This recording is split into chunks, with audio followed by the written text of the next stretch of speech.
Bienvenidos a la segunda jornada de esta serie de eventos que hemos denominado Conexión con Manabí. Soy Jessica Benavides, directora de Comunicación y Sostenibilidad de Circular by Iction. Para quienes no nos conocen, Iction Limited es una startup ecuatoriano-británica galardonada por desarrollar soluciones escalables para reducir el flujo de plásticos que ingresan a los océanos. Inició sus actividades en 2017 en Reino Unido y en 2019 abrió sus oficinas aquí en Ecuador. En este mismo año, con el propósito de vincular y trabajar de la mano con la comunidad, se crea Fundación Circular by Iction. El tema de este foro es Sumergidos en plástico, ¿cómo dejamos que esto pasara?, donde abordaremos la problemática de este residuo en las cuencas hídricas como resultado del consumo insostenible y su impacto en la afectación humana y los ecosistemas. Para ello hemos invitado como moderador a Andrés Mogro, consultor de Fundación Avina. Queremos invitarlos a dejarnos sus inquietudes en el chat, nuestro equipo las irá clasificando y al final del foro las realizaremos. Antes de darle paso a Andrés, los invito a seguirnos en nuestras redes sociales, Twitter, LinkedIn e Instagram como Iction. Ahí podrán encontrar mayor información sobre los siguientes foros. Hoy en la tarde a las 17 horas trataremos carrera contra el tiempo, afectación ambiental y al ser humano. Y mañana a las 10 de la mañana cerraremos con protección oceánica. Este evento está siendo retransmitido a través de nuestra cuenta de Iction en Facebook. Agradecemos también el apoyo del Gobierno Provincial de Manabí durante todas las jornadas que hemos iniciado. Andrés, muchísimas gracias por acompañarnos. Te cedo la palabra. Bienvenido. Muchas gracias, Jessica. Buenos días con todos los participantes y con nuestros panelistas, Mario Rodas y Verónica Vázquez. Mi nombre es Andrés Mogro, soy consultor de Fundación Avina en temas de cambio climático y seré el moderador de la sesión de la mañana de hoy. Mi rol como moderador va a ser ayudar a que los mensajes de nuestros panelistas lleguen de la mejor manera a los participantes del taller, habilitar una conversación con ambos invitados para clarificar sus principales puntos o complementar información importante, transmitir preguntas de nuestros participantes a los panelistas y, por último, ayudar a controlar que respetemos los tiempos para cada parte de nuestra conversación. Así que me disculpo desde ahora con Mario y con Verónica porque abriré mi micrófono para informarles cuando el tiempo de sus presentaciones esté por terminar. La agenda de la siguiente hora comenzará con una presentación de 10 minutos por cada uno de nuestros panelistas, seguida de una entrevista rápida de 10 minutos con cada uno y finalizará con preguntas desde nuestros participantes. Ahora les voy a presentar a nuestros panelistas del día de hoy. Mario Rodas es oficial del Programa de Ambiente y Energía del Programa de Naciones Unidas para el Desarrollo, PNUD. Mario es ingeniero ambiental y tiene una maestría en Ingeniería Ambiental y Energías Renovables. Tiene una experiencia muy extensa en los temas de impacto y remediación ambiental y desde hace algunos años coordina proyectos sobre químicos peligrosos en el PNUD. Entonces, Mario es la persona precisa para conversar con nosotros del ciclo de vida del plástico y de los problemas que este acarrea. Nuestra segunda invitada hoy día es Verónica Vázquez. Verónica es consultora de la Oficina de Ecuador del Banco Interamericano de Desarrollo BID. Es economista y tiene una maestría en Administración Pública y Desarrollo Económico. Es experta en gestión de proyectos, estrategias empresariales, desafíos comerciales y de desarrollo y análisis de innovación. Verónica va a conversar con nosotros sobre el rol del sector financiero en el desarrollo de soluciones para abordar el problema de los plásticos en los océanos. Con esas presentaciones de nuestros panelistas, voy a darle paso a Mario para que pueda arrancar con su presentación. Mario, nuestros participantes son todos tuyos. Muchísimas gracias, Andrés. Muchas gracias a Iction por la invitación y a todos ustedes por la presentación. Voy a compartir mi pantalla. ¿Me confirman si lo pueden ver? ¿Sí? Sí, Ok, sí, pues muchas gracias también al público por darse el tiempo de escucharnos. En honor al tiempo voy a pasar directamente a realizar la presentación. A mí me han pedido que haga una presentación sobre la problemática del plástico, el ciclo de vida del plástico, los retos y oportunidades. Y quería empezar, pues, quería empezar presentando el ciclo de vida del plástico, el cual he resumido en estas 5 fases, ¿no? Y resumido digo porque hay muchas fases más. En la primera parte tenemos en color amarillo a la extracción del recurso o la materia prima para la elaboración del plástico, que en este caso es el petróleo. Luego en violeta tenemos a toda la industria petroquímica de producción, de elaboración, manufacturación de productos plásticos. Luego en azul tenemos al transporte y comercialización de plástico. Luego sigue el consumo y por último en verde tenemos a la disposición donde existe el reciclaje que vuelve a ser materia prima y existe la reutilización del plástico que se vuelve al consumo, ¿no es cierto? Pero también hay una gran parte que se va a disposición final a rellenos sanitarios. Y esta es la estructura de cómo voy a presentar cada fase del ciclo del plástico. Lo voy a explicar. A la izquierda he puesto los retos, a la derecha he puesto las oportunidades de manera muy general porque no tengo el tiempo de explicar temas muy específicos. Y en el centro está la fase del ciclo de vida del plástico y he puesto también los ODS a los que se aportaría si se cumplen con las oportunidades que voy a mencionar. Entonces, en la fase de extracción, los retos principales pasan por el costo de capital natural que se pierde debido al cambio climático, impacto a la salud, impactos ambientales, anualmente, que son 139 billones de dólares, ¿no? Por temas de producción de materia prima para el plástico. Y también, y lo más importante creo yo, porque esto afectaría a todas las demás fases del ciclo de vida del plástico, es el bajo precio del crudo, ¿no? Entonces, en relación a eso, las oportunidades van directamente al fortalecimiento normativo, y en la próxima lámina explico un poquito más del fortalecimiento normativo, porque esto es algo que se repite en casi se repite como oportunidad en todas las fases del ciclo de vida del plástico. También pasa por proyectos de producción más limpia. El sector del oil and gas, del petróleo, es un sector con bastante trabajo ya, no es nuevo, pero aún así no se ponen en práctica todavía proyectos de producción limpia. Hay muchas cosas por hacer todavía ahí. Y sobre todo, y lo repito, esto es algo muy importante, transparentar las externalidades del crudo. Un rato que tengamos un costo del crudo real, todo el resto de la cadena del ciclo de vida del plástico va a cambiar. Y lo que les quería explicar sobre la normativa, ¿no? En un estudio realizado por la Organización de las Naciones Unidas para el Ambiente, en 192 países se determina que 127 han tomado iniciativas para normar las bolsas plásticas. En 27 se empiezan a normar productos específicos, ya se prohíben cucharas, platos desechables, copas desechables, etc.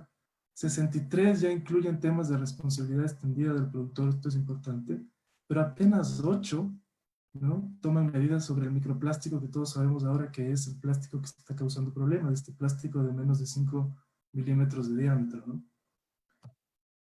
La siguiente fase de la cadena es la fabricación, toda la industria petroquímica. Y aquí los retos van directamente a la reducción de los gases de efecto invernadero que genera esta industria y también, sobre todo, al uso de energía y al uso de agua que se da para la producción del plástico, ¿no? El plástico tiene una huella de carbono y una huella de agua muy elevada. Se utilizan 185 litros de agua para producir 1 kilogramo de plástico y esto hay que mejorarlo, ¿no? Las oportunidades pasan nuevamente por lo normativo, normar el sector, dar motivaciones, ¿no? Pero pasan también por la sensibilización del sector, para que ellos entiendan que una producción con menos uso de energía, menos uso de agua, es posible y es buena y es rentable, y además que entiendan que es rentable, que la industria entienda que es rentable el usar todos los desechos que se generan del plástico para volver a meterlos en la cadena.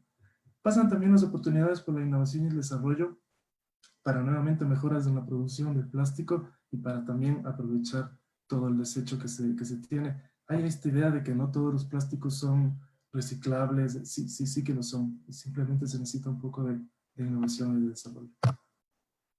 Y esto es, Andrés me presentaba como un experto en sustancias químicas de desechos peligrosos y es lo que me he dedicado a hacer la mayor parte de mi vida.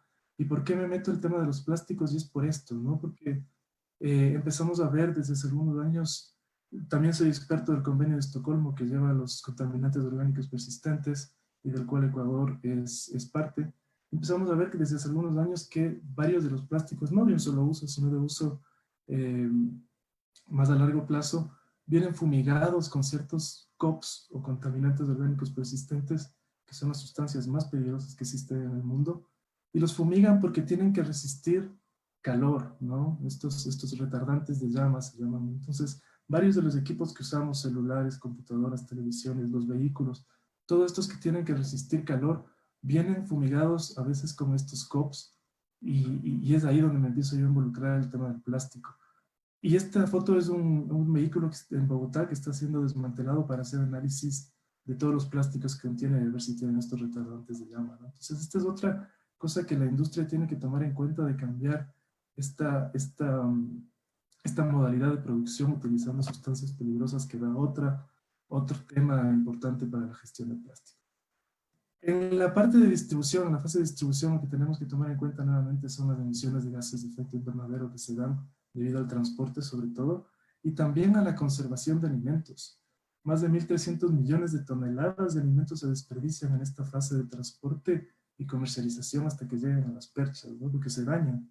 Entonces hay que tomar en cuenta el tema de conservación de alimentos, al cual el plástico aporta, por supuesto, el plástico ayuda a preservarlos, pero el tema es disminuir el uso, ¿no? Entonces, en las oportunidades he puesto el transporte eléctrico y hay otros tipos de transporte sostenible, pero quiero hacer una alusión al eléctrico, tomando en cuenta que la semana anterior se inauguró la primera electrolinera de Quito, la primera de 50 en este proyecto conjunto entre la empresa eléctrica de Quito y Naciones Unidas y el PNUD, ¿no? Y también pasan por el consumo local, ¿no? El consumo local para disminuir el transporte y lo que les decía, los métodos de conservación de alimentos sin plástico. Y sin plástico, ¿por qué? Porque el 95% del valor del empaque plástico no se pierde anualmente. Esto es entre 80 y 120 millones de dólares anuales que se pierden por la economía en empaque plástico de alimentos. Luego, en la fase de consumo, tenemos que 8.3 billones de toneladas de plástico se han producido hasta el momento. Esto es más de 1 tonelada de plástico por persona viva en el planeta. Sabemos que el microplástico es el que más está causando problemas, este plástico de menos de 5 milímetros de diámetro, y que está presente en casi todas las fuentes de agua ya, ¿no? Hay un estudio hecho en varios países, incluido Ecuador, incluida la ciudad de Quito, donde se tomaron las muestras, y que demuestra que el 75% de nuestras aguas de consumo, me refiero a agua potable, tienen microplástico, ¿no? Entonces, esto es un tema importante. También sabemos que en el 2016 se produjeron 260 millones de toneladas de desechos plásticos, y se calcula que si seguimos en el mismo modelo de consumo actual, para el 2030 tenemos 460 toneladas millones de toneladas de plástico desechado. Entonces, lo que haría de un problema que ahora es complicado, un problema pues casi insuperable. Y las oportunidades pasan por las alianzas público-privadas, ¿no? Como por ejemplo la que está haciendo ICTION con la prefectura de Manabí, como esta y varias otras iniciativas que se deben tomar en cuenta para mejorar partes de la cadena del ciclo de vida del plástico, ¿no? Pasan por cosas, por temas que, y quería poner esto porque son temas que ya los conocemos, ¿no? El modelo de retorno de envases. Es algo que ya lo hacíamos cuando éramos niños y se dejó de hacer, y esto tiene que volver a retomarse, sobre todo para las empresas que tienen el uso de PET, de bebidas, ¿no? Tienen el uso de botellas PET, etc. Modelo de retorno de envases. Pasa por la clasificación de los desechos en la fuente. Si nosotros logramos incrementar y hacer una excelente, una buena clasificación de los desechos en fuente, pues aumentaremos también la porción que se puede reciclar a la porción que se puede reutilizar de los desechos plásticos, ¿no? Y aquí pasa por todo el tema de responsabilidad extendida del productor, ¿no? Aquí es donde se incluirían. Mario, La última. solo quería recordarte que te queda 1 minuto en tu presentación. Perfecto, justo voy a acabar, perfecto. Esta es la última parte de la cadena, la que más creo que se debe conocer, la disposición, y los retos pasan por el poco incentivo que hay para el reuso y el reciclaje de los desechos plásticos, ¿no? Apenas el 12% del desecho plástico a nivel mundial se recicla, se reutiliza. Esto es demasiado poco. También sabemos que 13 millones de toneladas de plástico se descargan al océano cada año, ¿no? Esto es una volqueta por cada minuto casi. Y sabemos que más de 100.000 animales marinos mueren debido al plástico cada año también. Entonces, para atacar esto, las oportunidades van, y he querido ser muy enfático en esto, por eso los he puesto primero, hay que eliminar y hay que reducir y eliminar, si se puede, el uso de plástico de un solo uso, ¿no? Y hay que reducir y gestionar de manera adecuada el plástico de larga duración. Si esos dos criterios se cumplen, entonces sí que podemos hablar de economía circular. Entonces sí que la economía circular podría gestionar todo el resto del desecho plástico que se produce. Si no se cumplen las dos anteriores es muy difícil, ¿no? Hay que reducir y hay que eliminar cierto tipo de uso del plástico que es exagerado. Y con esto termino. Solo quería mencionar que en esta emergencia sanitaria en la que nos encontramos se están produciendo muchos más desechos plásticos relacionados al COVID, por ejemplo, y están llegando a los océanos, ¿no? Y que el atender una crisis no significa olvidarnos de otra. Muchas gracias. Muchas gracias, Mario. Gracias por ese último mensaje. Creo que es muy pertinente a la situación en la que estamos todos. Me voy a aguantar mis ganas de conversar contigo sobre tu tema y voy a dar paso a Verónica para después de su presentación tomarnos un tiempo y poder conversar con ambos. Verónica, la sesión es tuya.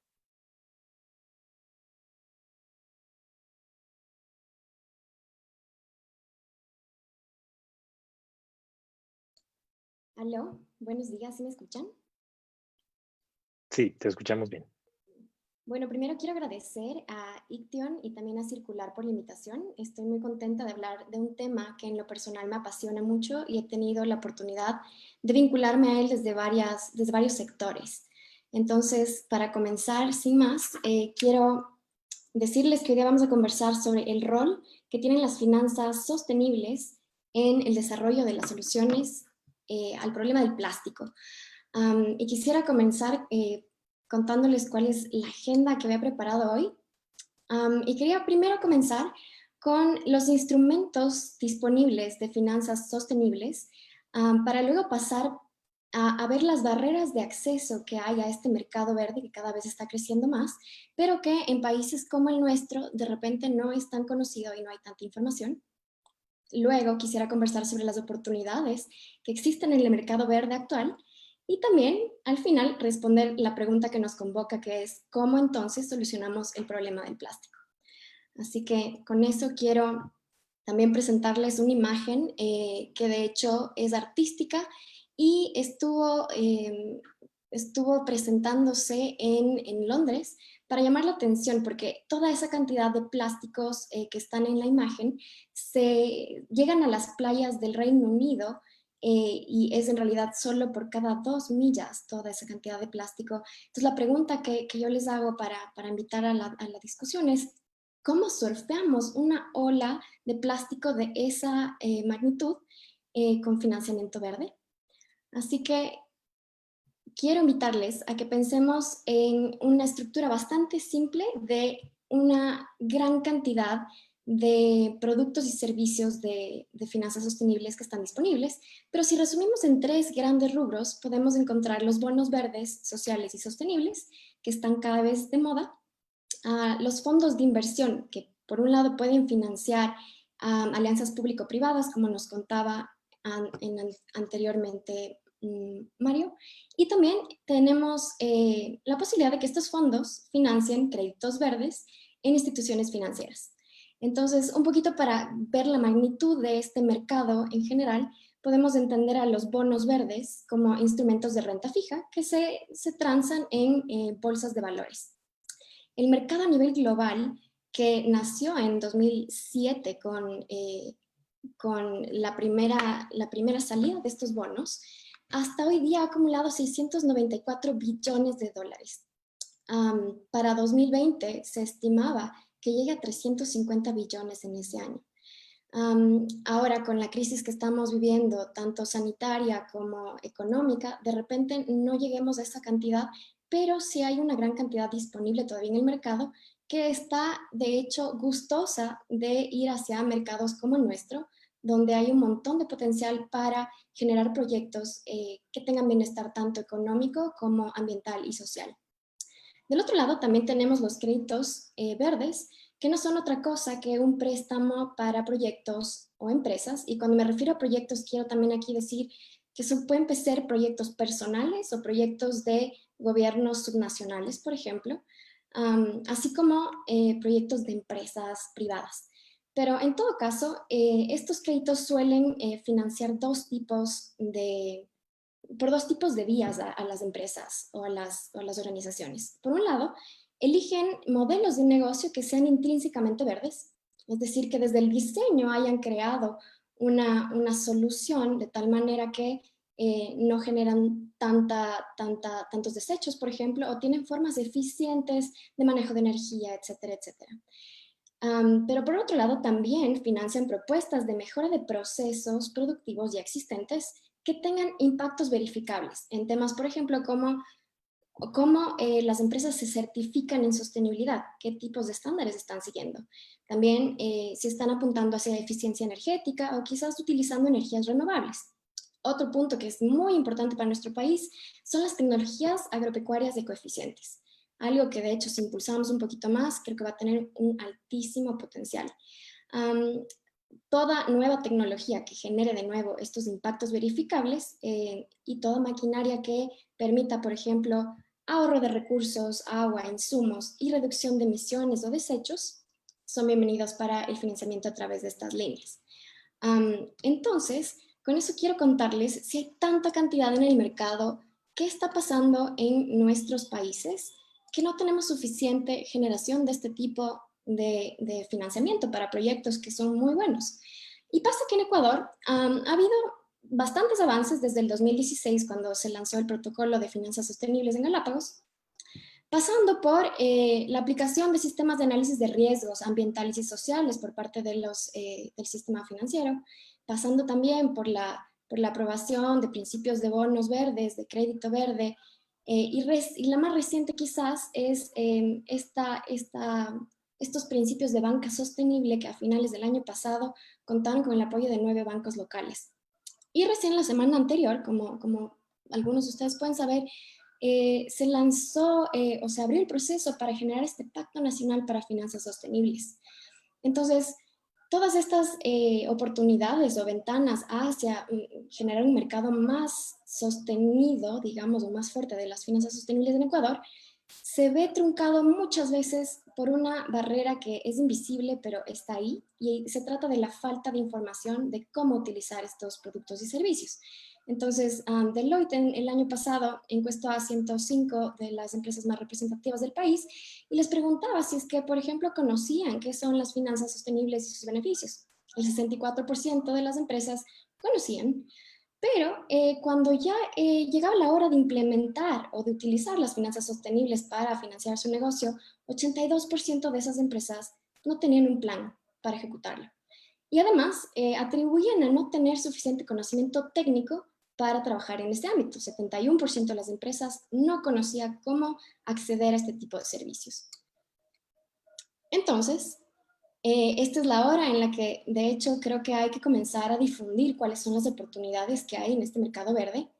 Y también quisiera que se den cuenta que hay un montón de logos en esta diapositiva porque quizás primer insight de hoy es las soluciones a los problemas de cambio climático o de la contaminación por plásticos no son únicas y tampoco son de una sola parte, sino que deberían y son mucho más fuertes cuando involucran a varios sectores y a varios actores. Entonces, por ejemplo, por un lado tenemos a los multilaterales, la banca de desarrollo y la cooperación internacional, que están poniendo no solamente recursos, sino también conocimientos y cooperación técnica específica para ayudar tanto al sistema financiero como a las empresas a desarrollar modelos que por un lado sean rentables y por el otro generen beneficios ambientales y sociales.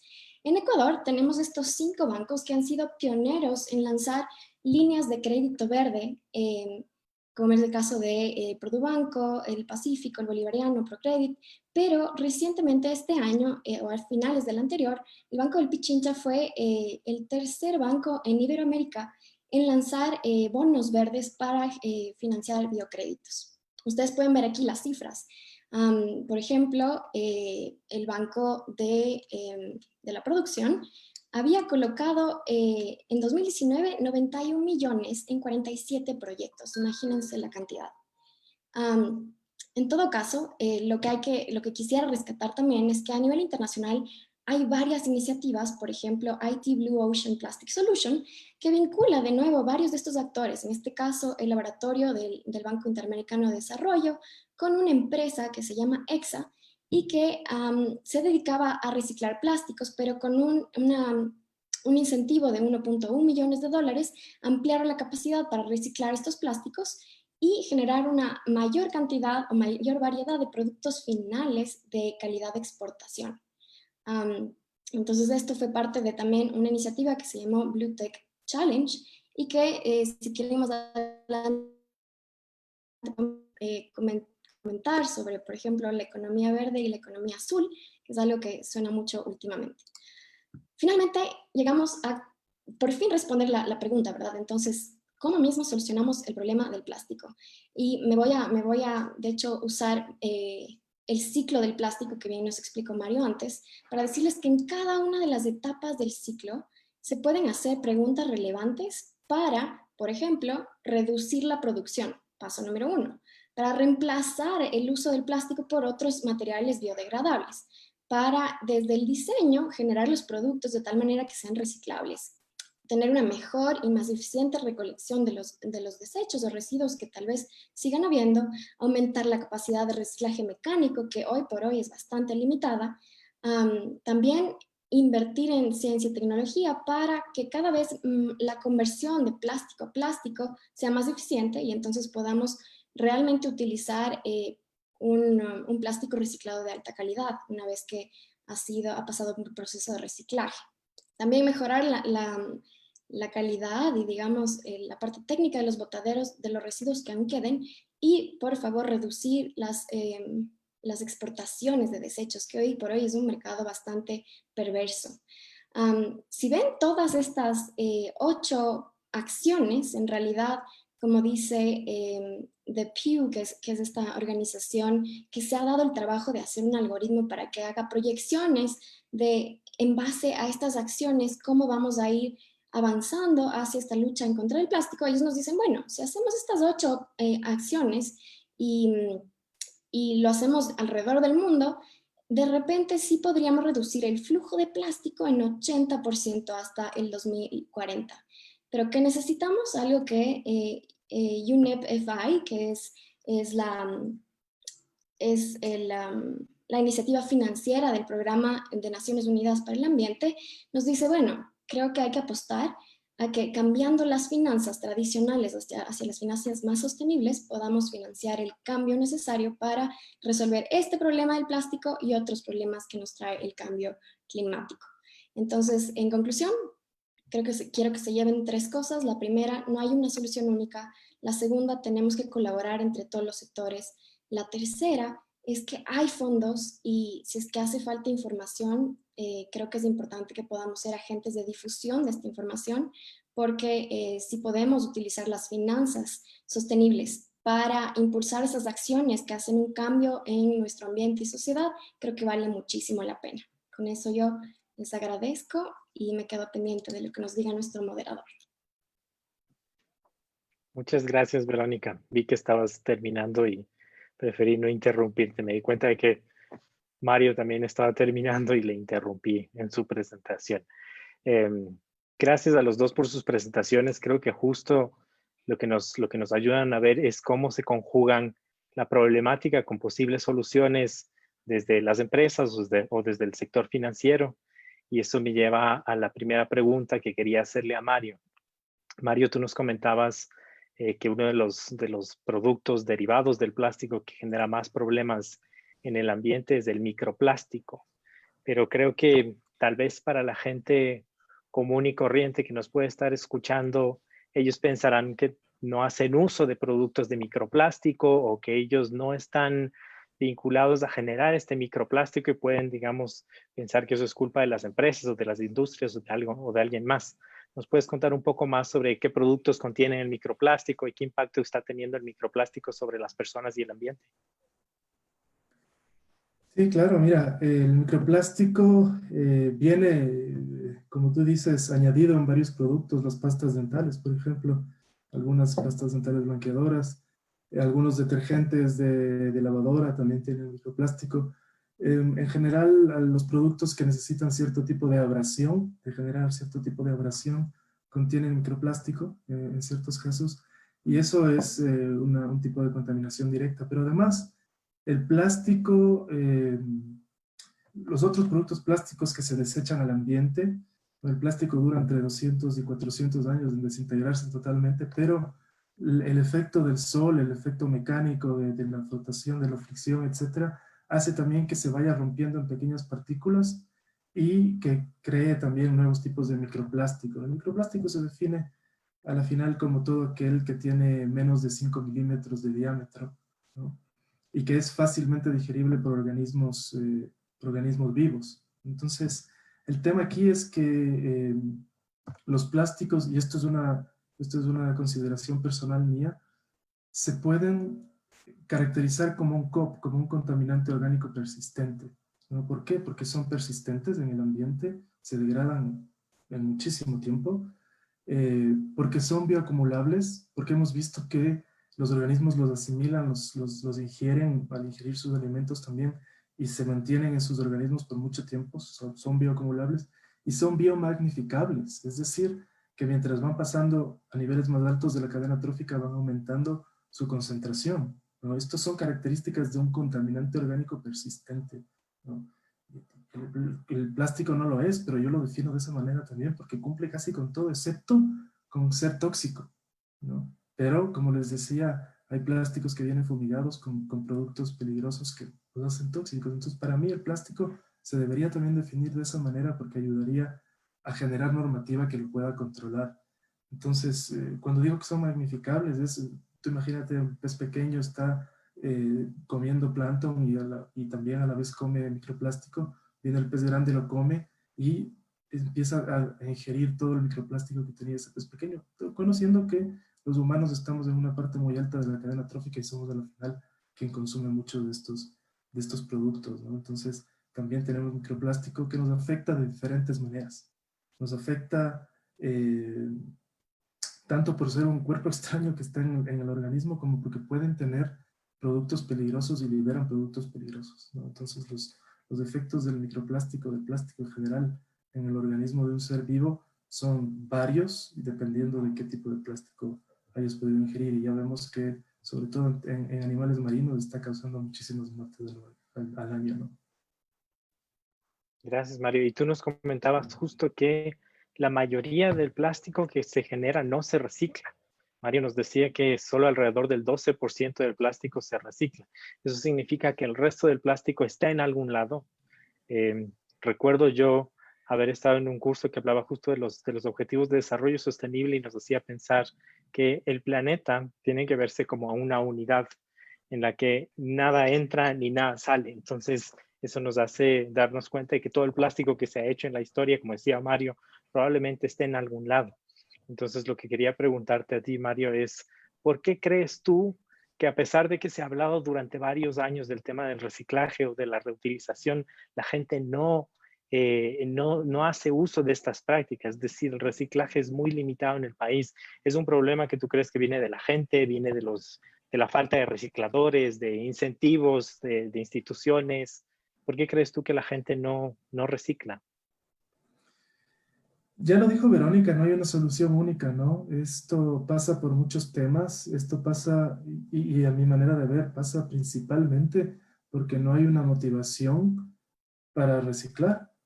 Porque si tú te fijas, para ponerte un ejemplo, la resina PET que se utiliza para la fabricación de botellas PET, es mucho más barata la resina virgen que la resina reciclada, ¿no? Entonces, ¿qué tipo de motivación tienen las empresas para utilizar resina reciclada? Y esto va hacia abajo de la cadena. ¿Y qué tipo de motivación tienen los recolectores de base si lo que les pagan es demasiado poco para un trabajo que ayer lo decían, hacen por 6 días a la semana, por casi 10 horas al día, ¿no? Para ganar la mitad de un salario básico? Entonces, con ese tipo de motivaciones, obviamente que el reciclaje va a ser menor y tenemos que empezar, yo por eso nombraba en casi todas las fases de la cadena, perdón, del ciclo de vida del plástico, a la normativa. Hay que empezar a motivar con normativa. Y hay que empezar a motivar con iniciativas, con desarrollo de tecnologías innovadoras, donde se puedan dar valores adicionales a los productos reciclados, y donde se sensibilice al público, al consumidor, a utilizar productos reciclados. Sé que hay muchas iniciativas que han estado haciendo esto, pero no son suficientes y tenemos que empezar a pensar en temas globales y en temas muy macro para poder atacar este problema del plástico, que es un problema bastante grave en el momento, ¿no? Gracias, Mario. Le voy a dar la palabra a Verónica, que está pidiendo intervenir, pero antes de hacerlo, les quiero recordar a los participantes que pueden postear sus preguntas en el chat del evento en Zoom o en las redes sociales para también hacerlas a nuestros panelistas en la siguiente parte del evento. Verónica. Muchas gracias. Quería complementar la respuesta de Mario, porque creo que, como él dice, él le llama motivación a algo que los economistas a veces llamamos externalidades o incentivos. Entonces, el problema principal en nuestras economías nace de que el costo de la contaminación, en este caso de plásticos, no está siendo observado por ningún actor de la economía. Es decir, ¿quién paga ese costo? Es una incógnita abierta porque hoy por hoy no existe regulación y tampoco existen incentivos para que un actor se haga responsable. En otros países, por ejemplo en Alemania o en otros de Europa, el productor, si quiere vender un producto como una Coca-Cola, por ejemplo, tiene que asegurarse de cubrir el costo de reciclar esa botella o de que esa botella esté en el mercado y pueda volver al ciclo del plástico adecuadamente. Entonces, ahí pueden haber traslados de responsabilidad. Si es que, por ejemplo, la empresa puede cargar un poquito más el precio al consumidor, o quizás el intermediario, que es el supermercado, pueda generar un incentivo para que el consumidor mismo traiga las botellas y deposite en unas máquinas a través de las cuales ganan 25 centavos por botella, por ejemplo. Entonces, estas externalidades, que son esas cosas que una situación genera en otro agente y que normalmente no se ven cuando no tienen un costo, son fácilmente corregibles a través de incentivos que pueden venir del Estado, pueden venir de la ciudadanía y pueden venir de la empresa.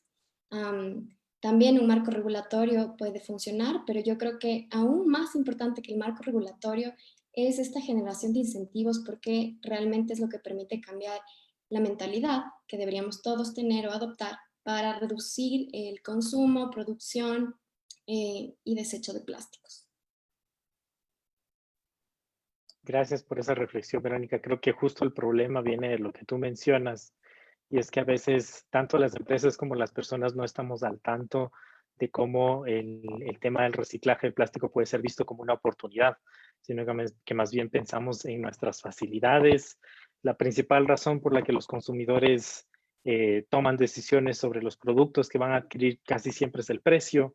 No piensan tanto en los impactos o en los beneficios que van más allá del tema económico. Entonces, la pregunta que le quería hacer, Mario, y Verónica, eres bienvenida también de entrar a esta discusión, es cómo se puede plantear el tema del reciclaje del plástico como una oportunidad para la industria o para las pequeñas y medianas empresas.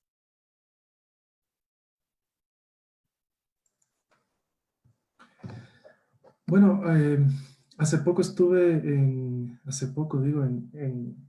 febrero, el último viaje que pude hacer, de hecho estuve en Bogotá y visitamos también Medellín, el Instituto de Investigación del Plástico y Caucho, y ellos nos contaban que ya no hay este tema de que hay ciertos plásticos que no se pueden reciclar, que se pueden reciclar ya todos los plásticos y que se les puede hacer de tal manera que pueden ser incluso resinas de grado alimenticio, ¿no?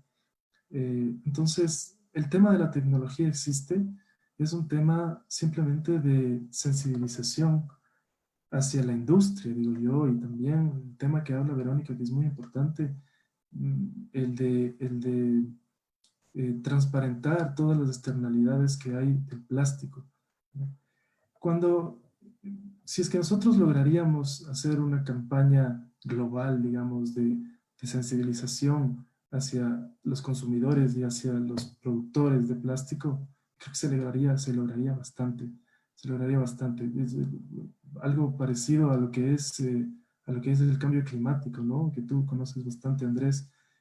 Todas las campañas que se han dado, todas las advertencias que se dan por la crisis climática que existe, pues yo creo que algo parecido hay que empezar a realizar para el plástico, porque es un problema también muy grave que aporta, pues, aporta cambio climático y por supuesto aporta contaminación, a degradación de ambientes marinos y terrestres, ¿no? Entonces, yo creo que por ahí va el tema. Yo creo que tenemos que escalar el tema a un tema, a una comunicación, a una sensibilización global de que el plástico está causando muchísimos problemas, eh, contaminando muchos ambientes y que tenemos que empezar a parar el uso y a fabricar mejor, ¿no? Creo que el tema va por ahí.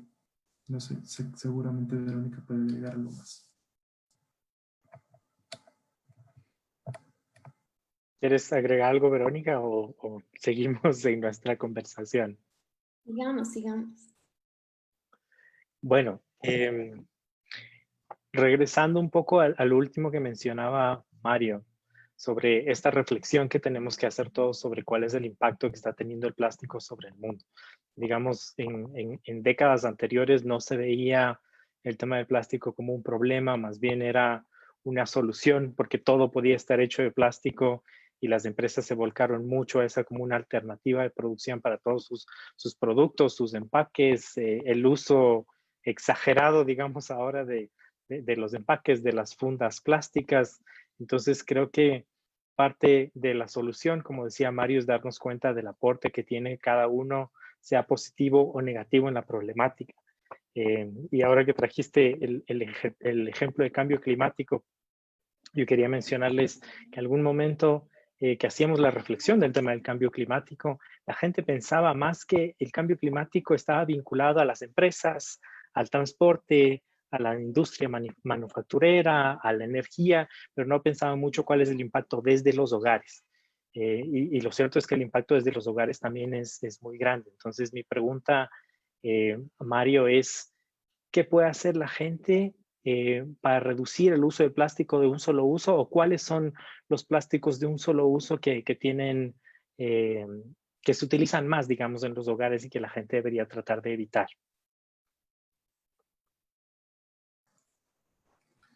Bueno, en lo que es cambio climático, Andrés, tú lo conoces muy bien. El sector de residuos es uno de los que más genera gases de efecto invernadero, ¿no? Y el sector de residuos hablamos de los rellenos sanitarios, que en Ecuador podemos también llamar a ciertos sitios de estos botaderos de basura todavía, lamentablemente. ¿Y qué es lo que podemos hacer desde los hogares? Pues tratar de entender que no es necesario usar ni coger tantas bolsas plásticas, por ejemplo, en el supermercado como lo hacemos. Yo creo que lo que llega a los rellenos sanitarios en Ecuador de plástico, que es un 15% de todas las corrientes que llegan a los botaderos, a los rellenos sanitarios, ¿no? La mayor parte de la corriente más grande que llega a un relleno sanitario es la orgánica, con casi un 60%. Pero la plástica tiene un 15%, ¿no? Y normalmente está compuesta de empaques de alimentos y bolsas plásticas. Eso es la mayoría del plástico que llega. Dejando de lado un poco el tema de las botellas PET, que es un volumen también grande. Entonces, la gente debe empezar a entender que no es necesario ir al supermercado y poner las frutas en una bolsa y luego poner esa bolsa en otra bolsa y luego poner esa bolsa en otra bolsa. Ni coger el empaque más bonito y más grande de tomates que viene con la bandeja y envuelto en 10 toneladas de plástico. No es necesario.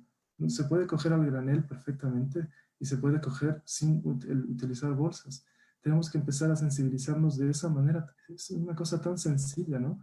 Y a reutilizar, nosotros lo que podemos hacer desde nuestras casas es reutilizar. Reutilizar las bolsas como bolsas de basura, por ejemplo, las que tenemos.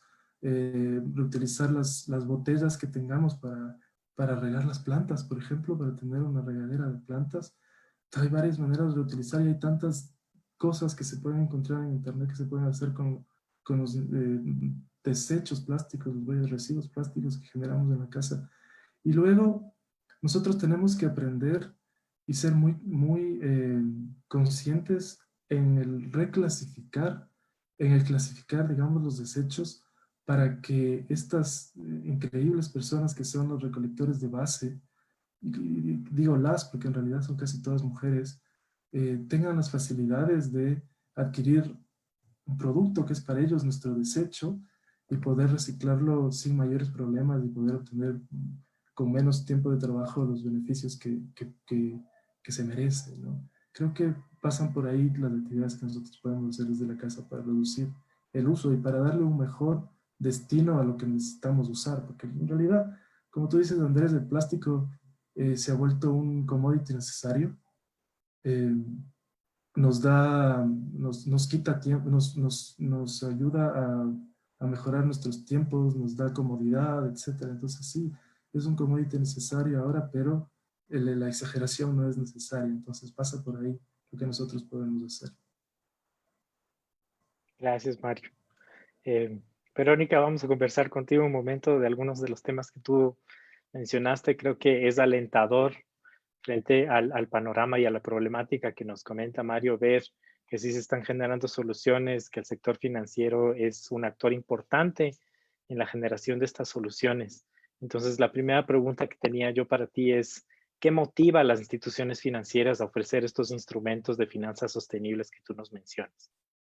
Buenísimo, es una excelente pregunta porque décadas atrás, en realidad lo que se creía es que apostarle a soluciones sostenibles era costoso, era un gasto que en realidad las empresas no estaban dispuestas a incurrir porque no veían ningún beneficio. Pero hoy día, tras varios estudios y después de haber hecho varias implementaciones de finanzas sostenibles en la región y en el mundo, se dieron cuenta tanto quienes financian, los inversionistas, como aquellas personas que ejecutan los proyectos con ese financiamiento, que en realidad los proyectos que tienen beneficios ambientales y sociales también son bien rentables. Entonces, el principal incentivo, lastimosamente, en nuestra economía actual, es financiero. Entonces, se han dado cuenta que a través de, por ejemplo, apostarle a una nueva tecnología, a través de apostar a eficiencia energética, energías más renovables, las empresas, los proyectos, los gobiernos ahorran un montón de recursos. Y esos recursos en realidad hacen que países como el nuestro, que ahorita está con una seria complicación fiscal, pueda planificar mejor, prever riesgos, no solamente fiscales y económicos, pero también ambientales y sociales. Entonces, incorporar ese componente hoy por hoy es rentable y ese es uno de los incentivos que ha hecho que el mercado verde se desarrolle. Pero ahí también yo creo que hay un aporte importante de la conciencia. Entonces, mientras no haya demanda, no va a haber oferta. Y eso les pasó a varios de los bancos, de hecho aquí en el país. Me acuerdo la experiencia de Produbanco que abrió sus primeras líneas verdes en 2016 y el banco era como la punta de lanza, en realidad generando atracción de demanda cuando la demanda estaba muy poco madura aquí en el país. Entonces ha sido un trabajo ya de 4 años y creo que es una excelente noticia que más bancos se vayan sumando a este ecosistema porque quiere decir que hay más demanda. Entonces es, digamos, que un círculo virtuoso que mientras más demanda haya, más oferta haya, pero en países como el nuestro comenzó con la oferta, que es un caso bien interesante. Entonces, ¿por qué? Porque como vimos en la encuesta de Deloitte, muchas personas dentro de sus empresas conocen de los beneficios, han escuchado alguna vez de los beneficios de las finanzas sostenibles, pero no saben cómo implementar, no saben si es fácil o no, qué requisitos necesitan, y como hay desconocimiento, tampoco había una demanda activa, ¿no? Muchos de los actores financieros o inversionistas tuvieron que de hecho sentarse con las empresas, explorar el modelo de negocio y ahí salían oportunidades de mejora en generación de eficiencias. Entonces es así como se juntó la oferta y la demanda y cada vez más hay oportunidades de hacer proyectos.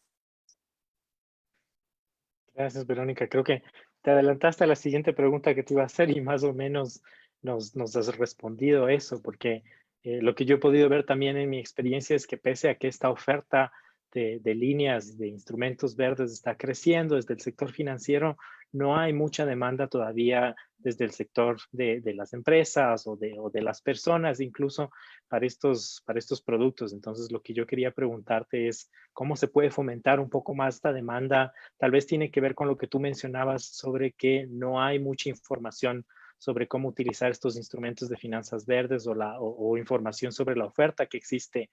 Pero creo que conociendo un poco más los temas en los que se puede trabajar, se podría fomentar esta demanda. ¿Cómo crees tú que podemos hacer que la demanda en el país siga creciendo?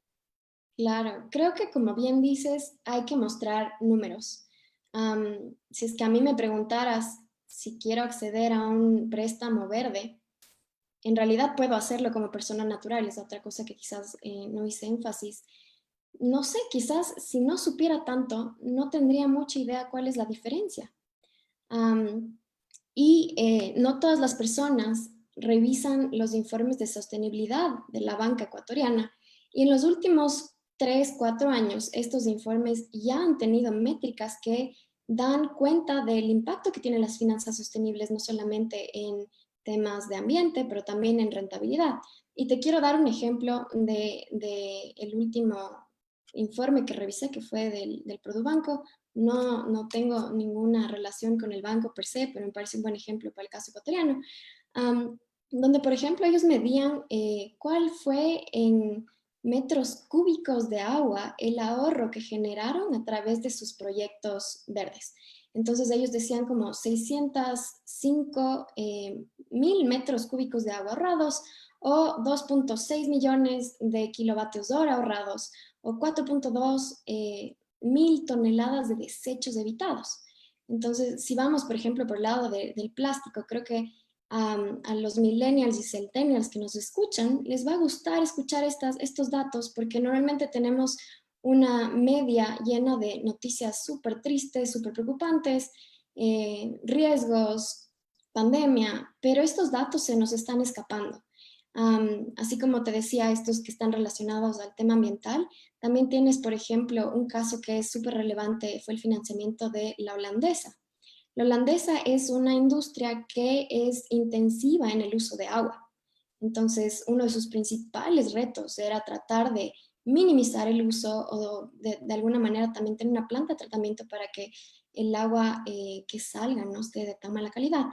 A través de un financiamiento verde que les costó cerca de 1.9 millones de dólares, ellos, sin darse cuenta, terminaron generando un ahorro del 40% del agua que usaban en total. Eso no es solamente agua, eso es dinero, es de hecho parte del modelo de su negocio y fueron mucho más eficientes, generaron un mucho más alto margen de ganancia, entonces creo que en ese sentido todos ganaron.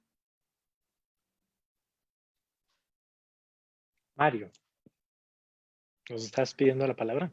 Sí, sí, simplemente para aportar algo a lo que Verónica dice, y es que también por el lado de incentivos, que hay varios, hay que reducir la tramitología de los incentivos, que es una de las razones. Nosotros el año pasado hicimos un estudio porque queríamos aportar con incentivos al sector industrial para la reducción de cierto tipo de gases contaminantes, de dioxinas y furanos sobre todo.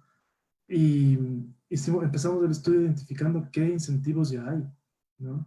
Y por qué no funcionan o por qué sí funcionan, ¿no? Y nos topamos con que hay muchísimos incentivos, sobre todo fiscales, sobre todo reducción de costos por importación de maquinaria, etcétera, que nadie los usa, ¿no? Y no es que no los conozcan, sino que son muy difíciles de aplicar. Tienen mucha tramitología, entonces, tanto en lo público como en lo privado. Entonces también deberíamos pensar en un tema de reducir toda esta tramitología para que los incentivos sean asequibles a todas las personas naturales y jurídicas que quieran obtenerlo, ¿no? Eso. Sí, gracias, Mario. Ahora les voy a transmitir a ustedes algunas de las preguntas que nos han llegado de los participantes que están conectados por las plataformas virtuales.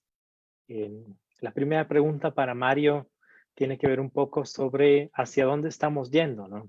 Y dice, vivimos en una crisis respecto del plástico. ¿Hacia dónde van los países latinoamericanos respecto a esta problemática? Creo que tiene que ver con ¿Qué es lo que va a pasar ahora que estamos actuando tan poco? ¿Cuál crees tú que es la perspectiva ahí, Mario? Bueno, yo espero y quiero creer que no estamos actuando tampoco. Creo que cada vez estamos más metidos en el tema. Creo que las organizaciones internacionales como Naciones Unidas están muy involucradas en el tema y hay muchísimos gobiernos que se están involucrando de muy buena manera. Yo tengo la confianza de que esta crisis se va a poder superar. La tecnología hay, el conocimiento existe, es mayormente un tema de cultura y un tema de conciencia, ¿no? Entonces, yo creo que hay iniciativas como la suya, como la de Iction, eh, muy buenas, que van a tener impactos muy positivos. Yo lo escuchaba ayer, no solamente es limpiar el río, sino el río Puerto Viejo, me refiero, sino generar un tema de producción con lo que se limpie del río. Es un tema de una cadena viva de economía que, que va a dar oportunidades y cuando la gente empiece a descubrir que el plástico, el desecho plástico, los desechos que se generan, digamos, es una oportunidad de trabajo y de mejorar nuestras economías, pues esto va a ir para adelante. Yo tengo plena confianza en que esto no va a ser una crisis que nos llegue a causar tantos problemas como nos dan las proyecciones si es que seguimos en el mismo modelo de consumo. Gracias, Mario. Creo que todos tenemos que tener la misma fe en que la gente va a abrir los ojos, ¿no? Verónica, tengo una pregunta para ti. Eh, ¿Qué debe hacer el Estado para atraer inversión extranjera no reembolsable que apoye estas soluciones ambientales y sociales? Justo estaba revisando ayer varios de los índices de competitividad del Ecuador y resulta que hay algunos relacionados justo a los costos administrativos que tienen tanto los inversionistas como las empresas, como el capital extranjero. Y es que necesitamos reforzar la institucionalidad a nivel nacional. Entonces tenemos un sector público bastante amplio que ha hecho bastante progreso también por modernizarse, pero aún necesita articular varias de las iniciativas que están en distintas carteras del Estado, por ejemplo, para facilitar los trámites, reducir los costos administrativos que implican al sector privado. Y una vez que tengamos eso, así como la transparencia de las finanzas públicas, la transparencia de la gestión, por ejemplo, interna de los ministerios, creo que vamos a lograr ser un poco más atractivos y eso se refleja claramente en los índices de competitividad. Entonces, los mercados afuera están buscando oportunidades que cumplan con varios requisitos. Uno de ellos es qué tan confiable es el Ecuador para poner dinero. Otra cosa también es cuál es el potencial que tiene el país para aprovechar ese flujo de recursos que podría venir. Y creo que en esta segundo componente tenemos un montón de potencial. No solo por ser un país ultra diverso, ultra biodiverso, pero también porque creo que estamos en esta etapa de crecimiento que con un poquito de recursos podemos tener una altísima cantidad de rentabilidad en proyectos que, de nuevo, tengan estas tres patitas de la mesa. Se dediquen a ser rentables, generen valor, generen empleo, también puedan tener beneficios ambientales y sociales. Gracias, Verónica. Mario, esta es una pregunta para ti. Nos preguntan cómo Naciones Unidas y el Ecuador están estimulando o incentivando al momento la eliminación y manejo adecuado de plásticos.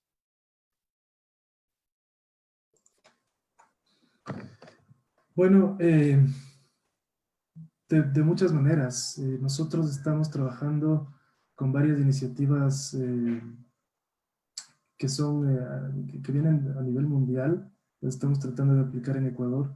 Estamos apoyando a los gobiernos locales y estamos apoyando al Estado nacional en la elaboración de normativa, ¿no?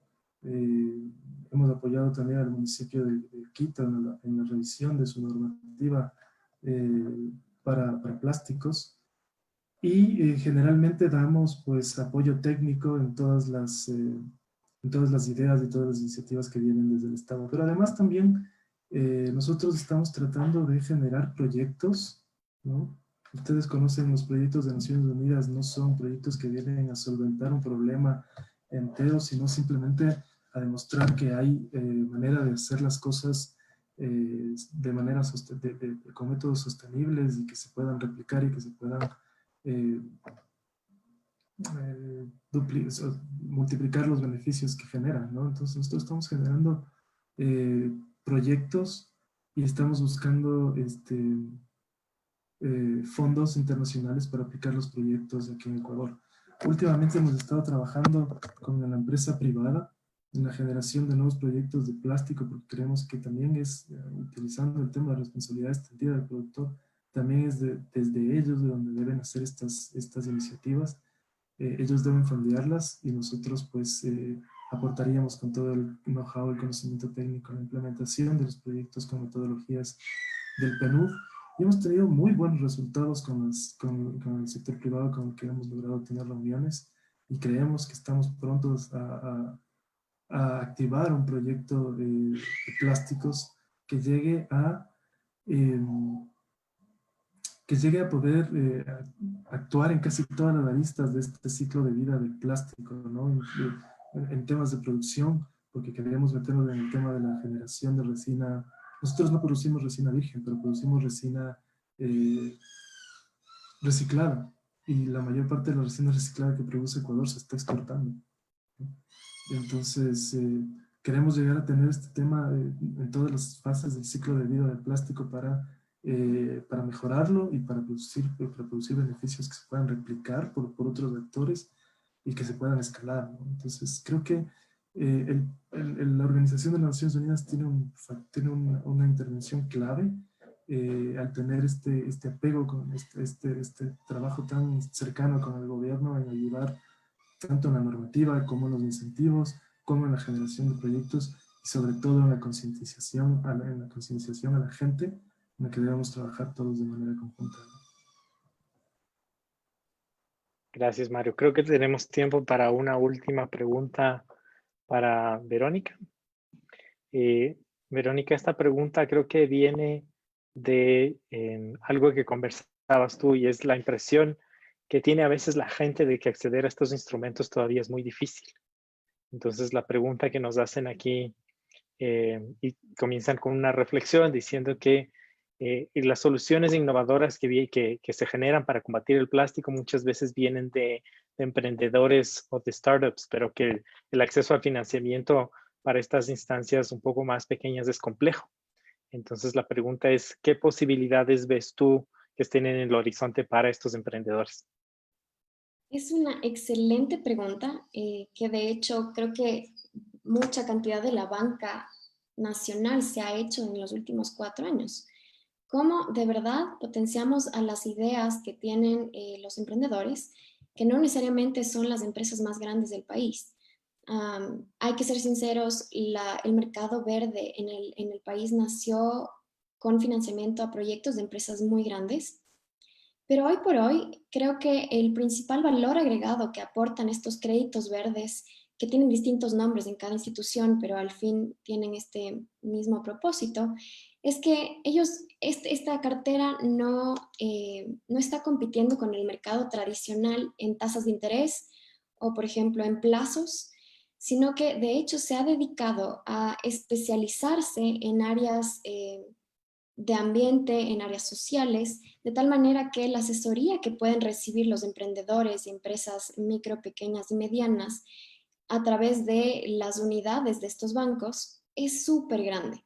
Se ha desarrollado toolkits, se ha desarrollado procesos, se tienen también acceso a portafolios de otros proyectos a nivel regional, de tal manera que se cuenta con un benchmarking de cómo se están haciendo las cosas para que las ideas no se queden en ideas, sino que estas empresas o consigan certificaciones de sostenibilidad o logren hacer una inversión rentable y con impactos verificables en las áreas que ellos quieran hacer, puede ser ambiente o social. Pero sí, la idea es, hay que informarse, los que tenemos la información tenemos que informar, y también creo que el ciudadano común de a pie, como tú o como yo, podríamos comenzar con pequeñas acciones también, ¿no? No es solo el emprendedor, pero es también nosotros, no sé si tengan una cuenta, pero hay bancos que tienen cuentas verdes. Entonces tú puedes decirle al banco, ¿sabes qué? Mis ahorros que tengo en mis cuentas, quiero que sean dedicados exclusivamente a financiar créditos verdes. Como ciudadanos, como empresas, nos vamos informando de las opciones que hay en este mercado verde y vamos potenciándolo desde el lado de la demanda también. Gracias, Verónica. Creo que el mensaje que me llevo de eso es que las oportunidades no golpean a la puerta, ¿no? Hay que también estar atento, buscar, y cuando se busca se encuentra. Por lo que hemos visto, hay mucho que podemos encontrar y hace falta también esfuerzo por parte de la gente que quiera hacer uso de estas oportunidades, ¿no? Quiero agradecerle a Mario y a Verónica por todas las reflexiones y el conocimiento que nos han dado hoy. Da mucho gusto ver esas perspectivas tan positivas para el planeta que nos comparten ustedes, ¿no?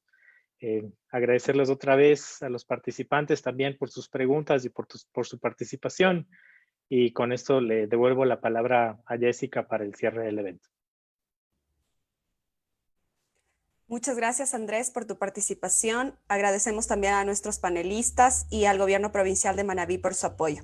Definitivamente el rol del consumidor es importante, pero las sinergias entre lo público, privado, academia y sociedad civil siempre van a ser claves para poder cambiar esta realidad. La invitación es empezar a ser más protagonistas y activistas de estos temas desde cada uno de los espacios de los que somos parte. Me quedo con ese mensaje de los panelistas. Y por supuesto no podemos dejar de agradecer a los participantes que se han dado cita hoy desde los diferentes lugares del Ecuador y del mundo. Muchísimas gracias por acompañarnos. Les invitamos a estar atentos a nuestros siguientes foros. Hoy en la tarde tenemos una temática súper interesante a las 5 y mañana a las 10 de la mañana cerramos con protección al océano. Muchas gracias a todos por acompañarnos. Una buena jornada. Muchas gracias, un gusto. Muchas gracias. Gracias, un buen día con todos. Hasta luego.